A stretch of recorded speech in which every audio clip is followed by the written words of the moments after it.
Purposely. Your life, God's purpose.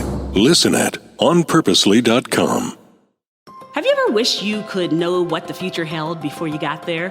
What if you were given the gift of knowledge before you even began your journey? Now, I've been thinking about that because I made a lot of stupid mistakes when I was younger. And I wish I had someone to say, don't go down that road, go down this one. I'm Sherry, and welcome to From the Eyes of Wisdom, where we are pairing an experienced elder from Christa Senior Living with a passionate King's High School student ready to launch into the world. And while these conversations won't tell the future exactly, they did reveal a lot we weren't expecting about how to live life well. Are you ready? I can't wait for you to hear this.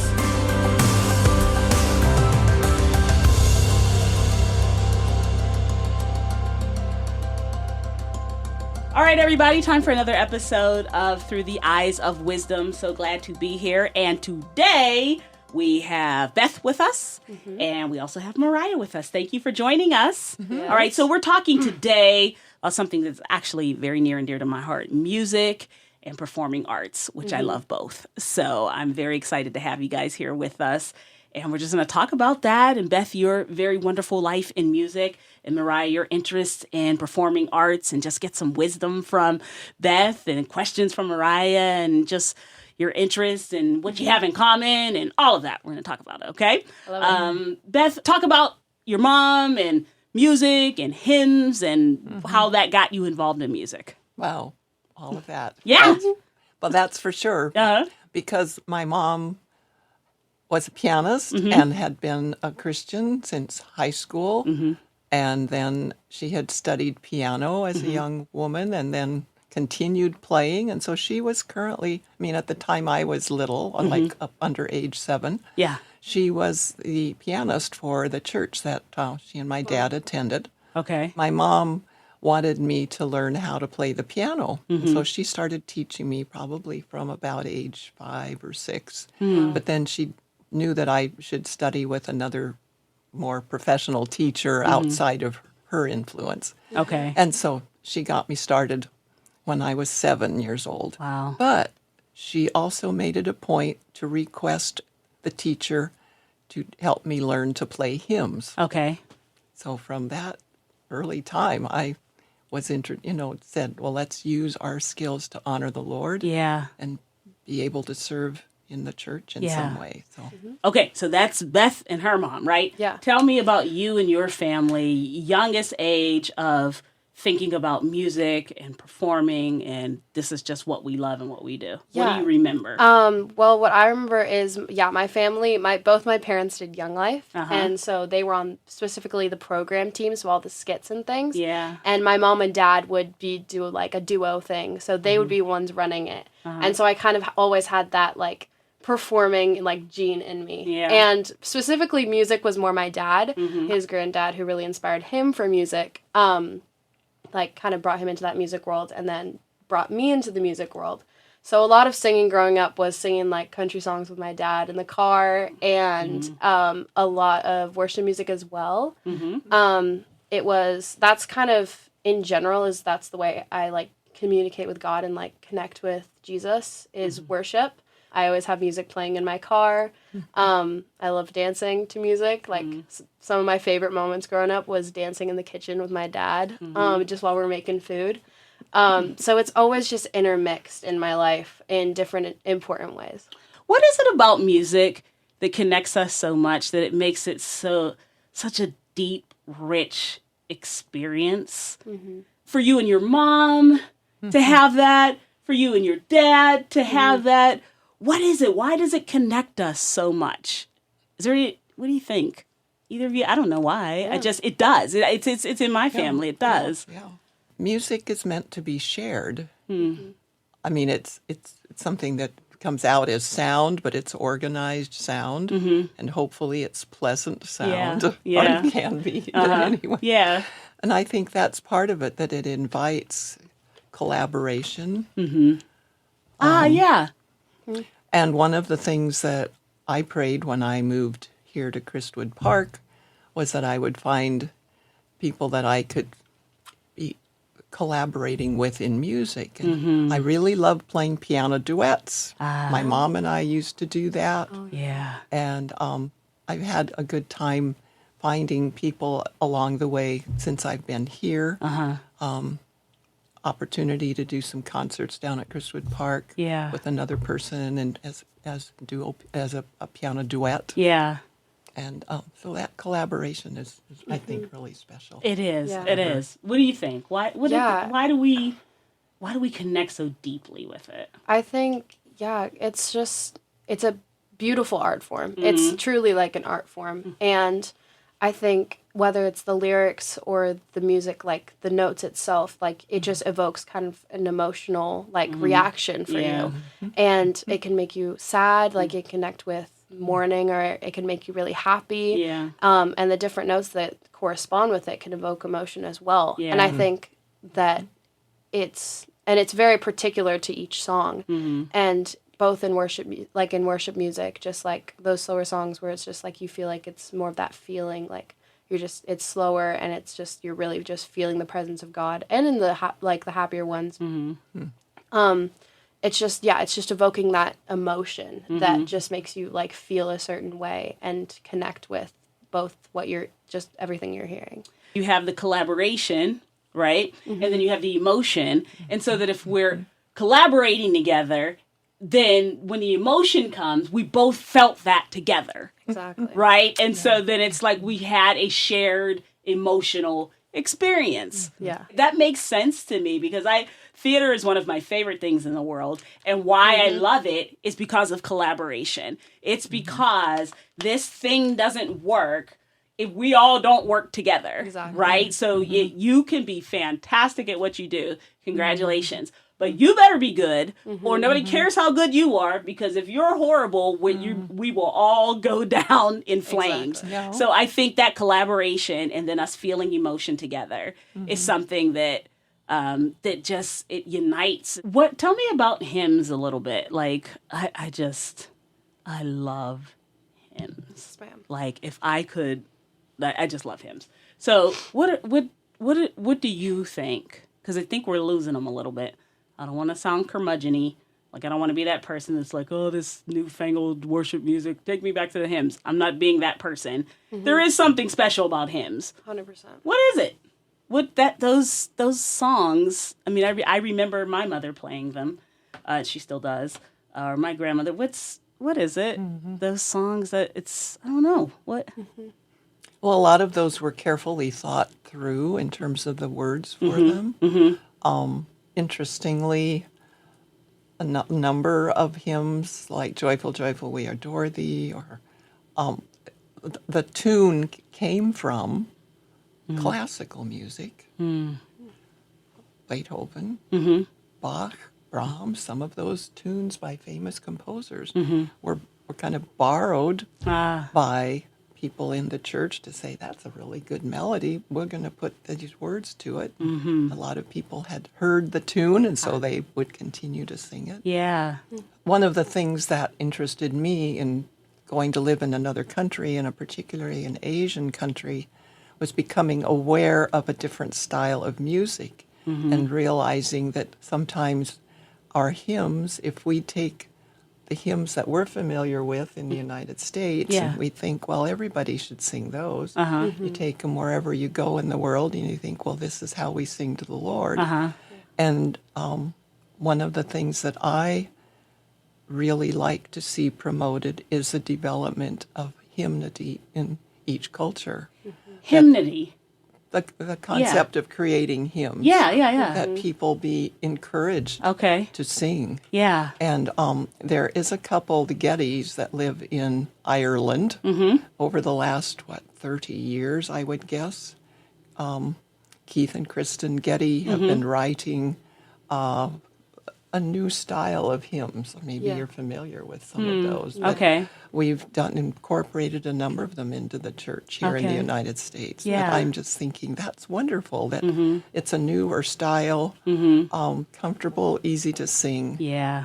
But we honor people in different cultures for what they have to bring. Yeah. So you have traveled, Beth. Tell me about you're traveling and you're, carrying this love of music, this understanding of music, this studying of music, going to other countries, something that Moriah should be looking for or eyes open, ears open, thinking about? Well, I think what I'm thinking back to was the very first mission trip that I went on when I was a student.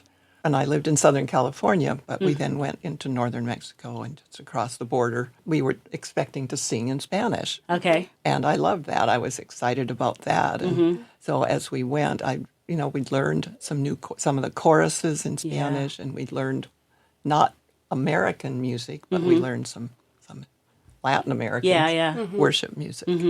And to me, that was exciting to realize, it's different. Yeah. But they're worshiping God, and we can learn from that. And to me, it was just an expanding of a horizon. And of course, as a musician, that's great. You learn something new in music, and you kind of take it in and do more with that. I love that idea of what can I learn? Yeah. I can learn something from this. That's good. Yeah. All right. What can I learn from this? Thank you. I'm glad you see that in it. What can I learn from you? Yes. That's good. But the learning attitude takes you into all kinds of adventures. So one of the things you talked about, Beth, in your pre-interview that I thought was so interesting, and I really wanted Moriah to get this because being a creative myself, I was like, yep, I understand that.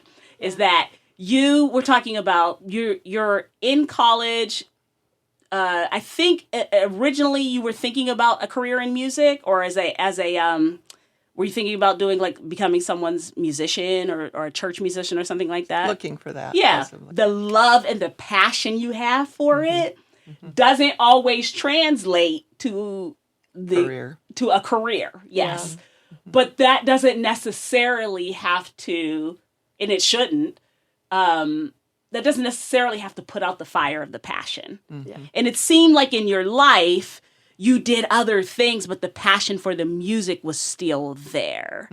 So can you talk about, you met your husband in seminary, is that right? That's right. Okay, talk a little bit about that and then what the two of you began to do. Well, I was interested in music in a cross-cultural setting, just trying to think about what that would mean elsewhere. Yeah. And really had an interest in ministry in another culture, and I didn't know where that might be. And so in going to seminary, I felt this was good training for whatever I might do in the future, and went to a seminary seniors conference back in Wisconsin, where there were seniors from seminaries all over the U.S. My husband was from Pasadena, from Fuller Seminary, and I was from a different seminary in Southern California. But we enjoyed chatting together and talking and got better acquainted. And then when we came back to Southern California to finish our schooling, it wasn't that far away that I was able to, we were able to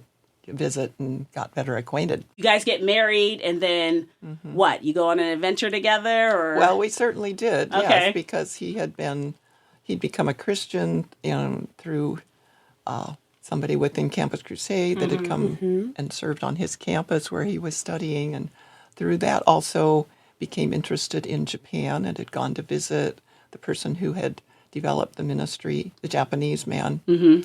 And Bob really did want to go back to Japan. And so I thought, well, that's interesting. And I hadn't thought about Japan before, but as we talked about it and prayed about it, I thought, all right, this is a good direction for us to go.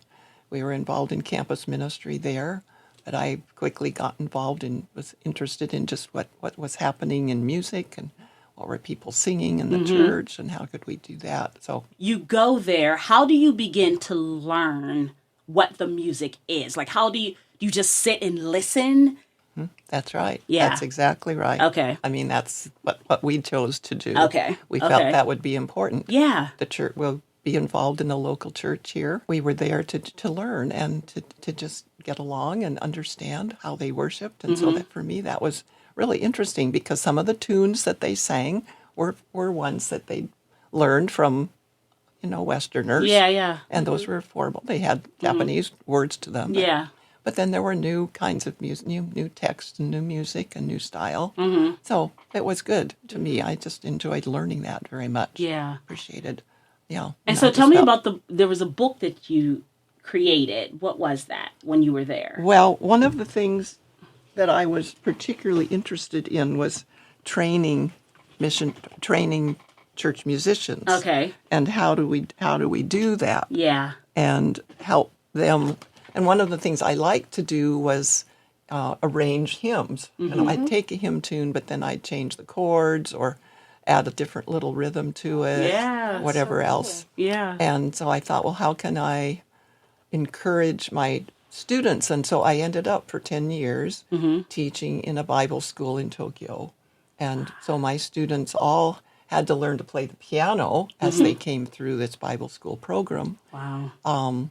But then I would, work with them in the hymnal and then encourage them to make up and try to show them how you change around, the tune or add notes here or there or put some different chords.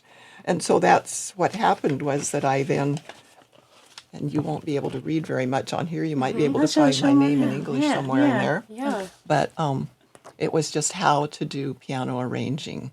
Wow. It was just giving them ideas. And it was for your students. For my students. So the opportunity is there. The opportunity is there. And that creates the passion to create. And then the passion to what's needed. Yeah. Is it just being the example and teaching, or is there, there wasn't anything like this available to use, where, if you took basic piano lessons or whatever, there were all kinds of systems out there. You could go to the bookstore and start buying books here, there, and yon about how you learn how to play. Yeah.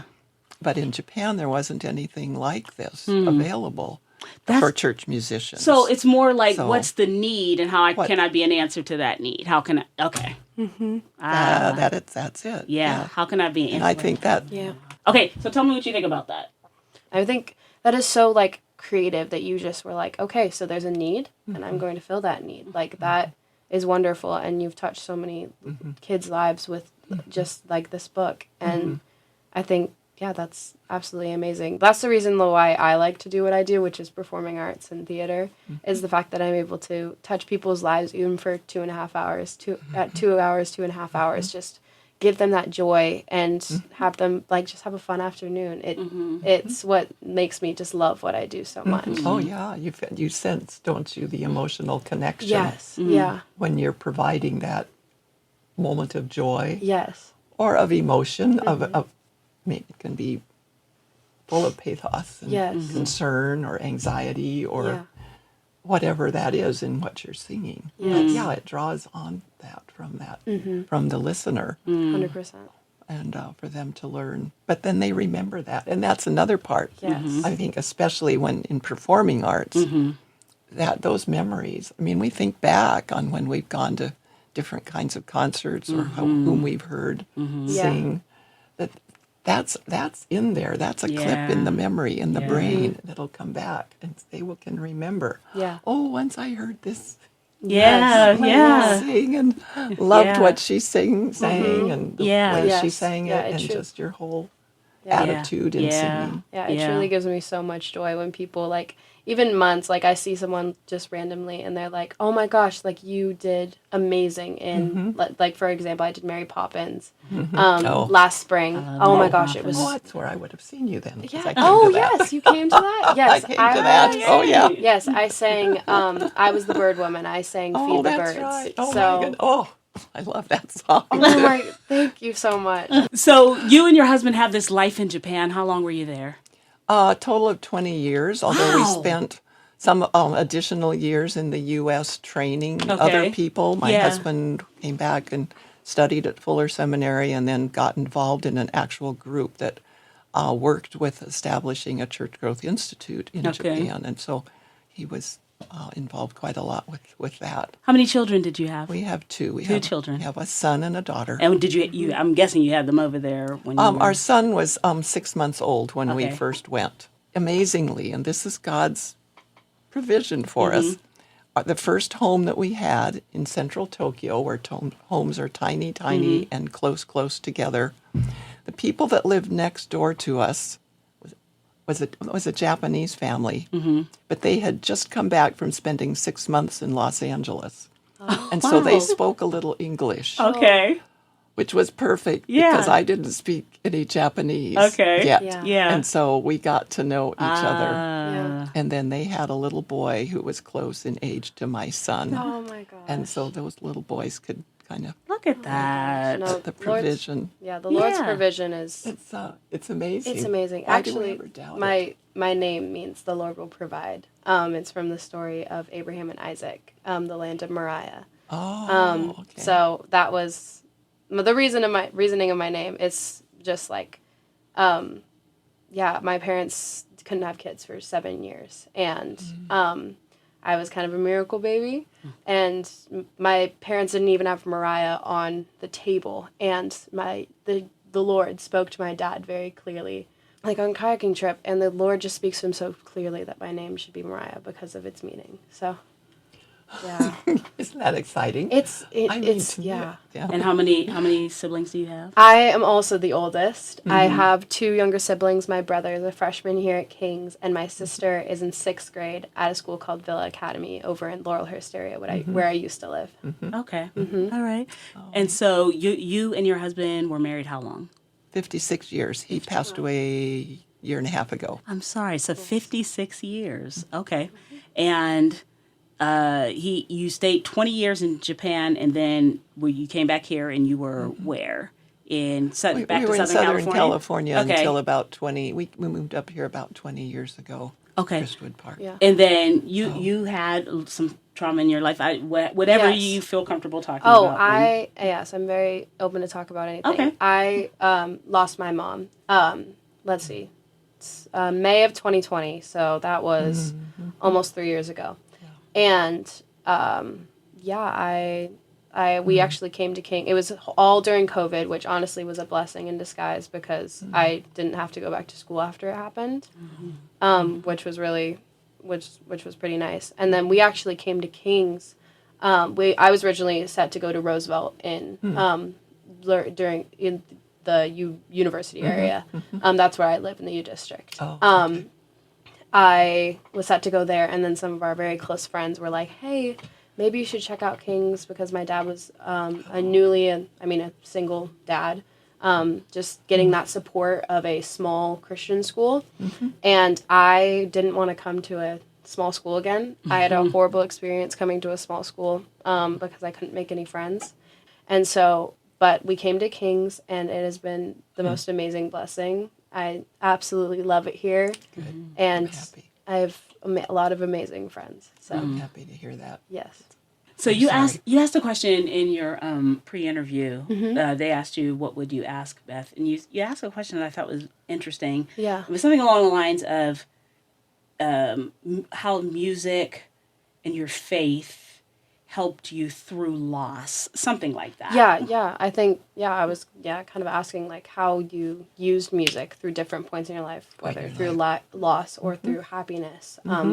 Like, how you use music to, like, express your feeling or how you process. Because I use music a lot to process. Right. Oh, that's a really good question because that happens too, very much. Because, my mom was, so instrumental in getting me going in music, and so at the point of her home going to heaven, I just was thinking, what do we celebrate and remembering the special songs that she liked? Yes. But I think especially the more poignant loss has been for my husband's leaving 2 years ago. Well, a year and a half, 2 years ago. He didn't feel like he had a good singing voice, but he loved music. That was my mom. I use music in thinking back and being grateful, for his life and life that we shared together. And I know that I'll continue to do that. And I think music has a really important part in bringing healing. 100%. Yeah, I remember my grandmother was a very, very, very, very musical person, and I didn't think I realized how musical she was, or how good she was at it, or how I didn't know her that way. I'll put it that way. until there was a very popular photographer of her day who had his work on display in a museum. And when we went, someone was sending me all the different prints and stuff, like copies of the prints, and my grandma was all over.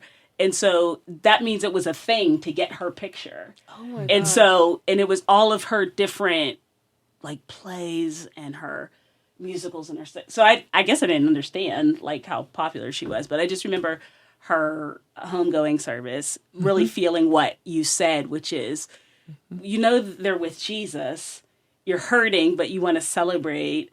And music is that thing. It goes back to what we started talking about. It's that thing that ties it together. Yeah. That both allows you to mourn and celebrate. 100%. I just don't know. There how, you go. Yeah, It right. just seems like an odd combination, but It it's true. does. But, yeah. It's a kind of a gamut. I mean, Yeah. very, very distinct Yeah. experiences, but certainly part of the whole. Isn't it amazing how God loves us? Yeah. That's I think music is one of those things that's like he must really love us to give us that, right? Yeah. That we get to experience that, and then you get to play because you still play the organ. Am I right? Did I hear that right? You did. Okay. I'm still the organist at the Yeah. church that I've been a part of almost 20 years. Yeah. Yeah. Ladies, this has been wonderful. I love talking about music and talking about its effects on us and what God allows us to create and what He allows us to enjoy. I hope you've gotten some wonderful wisdom from Beth. Yes. And Well, it's fun to collaborate and Yeah. just It and to is. share each other's expression and experience. Yeah. and And passion. joy. Yes. That's what's fun. I mean, it's delightful to see younger generation. Yes, you've caught the Yeah. bug, the music bug. Yeah, You enjoy yeah. and the performing and Yeah. see that in a positive way, not in a self-focused way. Right. But of the joy that it brings other people. Yeah. And that's She's already written some stuff down, but I'm going to put you on the spot and say she's going to carry that card with her Oh, all yes. through her life. I believe it. I She's will. going to have it when she's 25, 35, 40. She's remember this card that Beth gave me this wisdom, right? Yes. No, it's If amazing. there's one thing that you could impart to her, one word of wisdom, one thing, Moriah, if you don't remember anything, remember this. What would it be? I think it is do all to glorify God. That what we do, we want to honor God with it. Yeah. And that's, if we prayed about it or sought wisdom or have enthusiasm for people's lives to change because of what we're doing, that does it. Yes. I love Thank you that. so much, Beth. And if I can piggyback off that, specifically in this kind of arena, when you do things that get you just by virtue of what you do, applause, that's going to be very important. Because if you're not doing that, that applause will get in here, and it Yeah. Yeah, yeah. it has the possibility to do that. It does, doesn't it? It does, It can and distract. yes, And then your reason is just to pump up yourself rather than to, introduce God's love. Yeah. Or help people find Jesus. and it happens quick, and it can happen quickly, and you almost don't even know it. So that is for what you want to do. What she just said is probably one of the greatest pieces of advice you will. It seems simple, but it's probably one of the greatest pieces of advice you will ever get. And if I were you, I'd get that printed in all different. Oh, it's in her Bible. though. Yeah, That's get, what to do get all it to big, put it glorify all God. over the walls There. and everywhere. Put it in your dressing room, wherever you are, and remind yourself, He gets the glory, not me. Yes, ma'am. He gets the glory. Thank you, everyone, for tuning in once again, and we'll see you next time, unless this is the last one. And if it's the last one, we'll never see you again. Till next season. Till the next season, Yes. through the eyes of wisdom. Thank you all.